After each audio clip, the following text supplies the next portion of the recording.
This simple little thing has really changed our business. You know, we were operating for years without having cards here, and yes, the phone number is huge.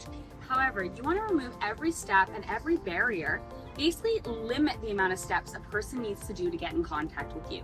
You may have a store window and think, oh gosh, my phone number's huge on there, they're gonna call me. But you've just made it their job to put you in their phone and remember to call you and type you in as a contact. That's an extra step for them that they may not want to do at that moment. They may be walking by and be like, man, I've been meaning to call her, or I've been meaning to interview that company. And they walk by and they think, oh, I'll do it next time. However, if you have your cards right next to where the number is on your storefront or any other massive piece of exposure you have like this, a person can just go like this. Great, I'll call her later, and they throw it in their pocket. Make it easy for your prospects to get a hold of you.